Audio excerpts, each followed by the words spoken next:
Breaking చూస్తున్నాం. వరంగల్లో BRS కి బిగ్ షాక్ తగిలింది. మాజీ డిప్యూటీ సీఎం డాక్టర్ రాజయ్య రాజీనామా చేశారు. బీఆర్ఎస్ అధినేత కేసీఆర్ కు రాజీనామా లేఖను పంపించారు.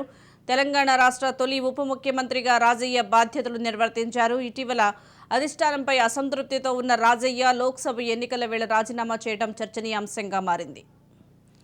బ్రేకింగ్ చూస్తున్నాం. వరంగల్లో బీఆర్ఎస్ కి బిగ్ షాక్ తగిలింది. మాజీ డిప్యూటీ సీఎం డాక్టర్ రాజయ్య రాజీనామా చేశారు. బీఆర్ఎస్ అధినేత కేసీఆర్ కు రాజీనామా లేఖను పంపించారు. తెలంగాణ రాష్ట్ర తొలి ఉప ముఖ్యమంత్రిగా రాజయ్య బాధ్యతలు నిర్వర్తించారు. ఇటీవల అధిష్టానంపై అసంతృప్తితో ఉన్న రాజయ్య లోక్సభ ఎన్నికల వేళ రాజీనామా చేయడం చర్చనీయాంశంగా మారింది.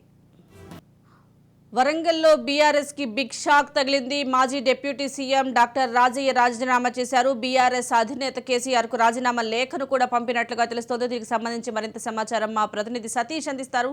సతీష్, ప్రియత, వరంగల్ ఉమ్మడి జిల్లాకు సంబంధించి జనగామ జిల్లా నుంచి స్టేషన్ గన్పూర్ నియోజకవర్గం నుంచి ఎమ్మెల్యేగా పనిచేసి తెలంగాణ రాష్ట్రానికి మొట్టమొదటి డిప్యూటీ సీఎం గా పనిచేసినటువంటి, ఆరోగ్య శాఖ మంత్రిగా పనిచేసినటువంటి తాటికొండ రాజయ్య ఆ పార్టీకి, బీఆర్ఎస్ పార్టీకి రాజీనామా చేస్తున్నారు. మొత్తానికి కొంతకాలంగా పార్టీలో ఇమడలేకపోతున్నటువంటి పరిస్థితుల్లో పార్టీకి రాజీనామా చేస్తున్నారంటూ కూడా అనుచరులతో చెప్తున్నటువంటి పరిస్థితి అయితే ఉంది. మొత్తానికి మొదటి నుంచి కూడా తెలంగాణ పార్టీ ఆవిర్భావం, తెలంగాణ రాష్ట్ర సమితి పార్టీ ఆవిర్భావం తర్వాత తన ఎమ్మెల్యే పదవికి రాజీనామా చేసి టిఆర్ఎస్ పార్టీలో చేరి పార్టీ కోసం పనిచేసినటువంటి తాటికొండ రాజయ్యకు గత అసెంబ్లీ ఎన్నికల్లో టికెట్ ఇవ్వకపోవడంతో ఆ డిప్యూటీ సీఎం గా పనిచేసి గత అనేక సార్లు ఎమ్మెల్యేగా పనిచేసినటువంటి తనకు కాకుండా టికెట్ కడియం శ్రీహరికి టికెట్ ఇచ్చారనేటువంటి ఆవేదనతో ఉన్నటువంటి రాజయ్య ఇక అధికారంలోకి వచ్చిన తర్వాత తనకు ఏదైనా పదవి ఇస్తానంటూ చెప్పినటువంటి మాటలతో పాటు చైర్మన్ పదవి ఇచ్చినప్పటికీ కూడా అది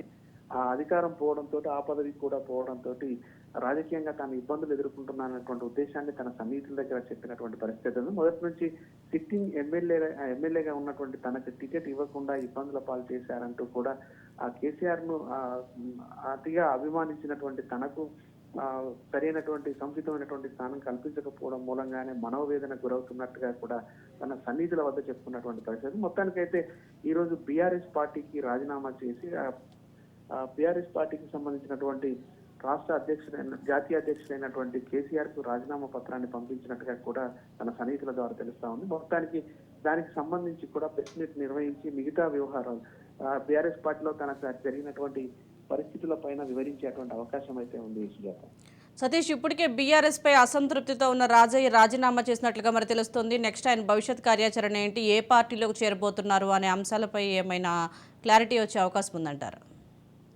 గత అసెంబ్లీ ఎన్నికలకు ముందు నుంచి కూడా తాను కొద్దిగా పార్టీ కార్యక్రమాలకు దూరంగా ఉంటూ వచ్చినటువంటి పరిస్థితి కన్నా కొంత సైలెంట్ గా ఉన్నటువంటి పరిస్థితి ఉన్నప్పటికీ కూడా పార్టీకి సంబంధించినటువంటి పెద్దలంతా కూడా ఆయనను సముదాయించి పార్టీ కార్యకలాపాల్లో చురుగ్గా పాల్గొనాలంటూ చెప్పినటువంటి పరిస్థితి ఉంది. చైర్మన్ పదవి కూడా ఇచ్చి సముచితమైనటువంటి స్థానం కల్పిస్తాం, భవిష్యత్తులో కూడా పార్టీ తనకు సముచితమైనటువంటి స్థానం ఇస్తుందని చెప్పినప్పటికీ కూడా ఆయన పూర్తి స్థాయిలో సంతృప్తి చెందకుండా ఉన్నటువంటి పరిస్థితి అయితే ఉంది. ఇటు అధికారం పోవడంతో పాటు ఉన్న పదవి కూడా లేకుండా పోవడంతో పార్టీలో కూడా తనకు సరైనటువంటి గుర్తింపు లేకుండా పోయింది అనేటువంటి ఆవేదనతోటే ఉన్నట్టుగా తెలుస్తాను. మొత్తానికి ఆయన భవిష్యత్తులో కాంగ్రెస్ వైపు చూస్తారనేటువంటి చర్చ అయితే సాగుతున్నటువంటి పరిస్థితి ఉంది.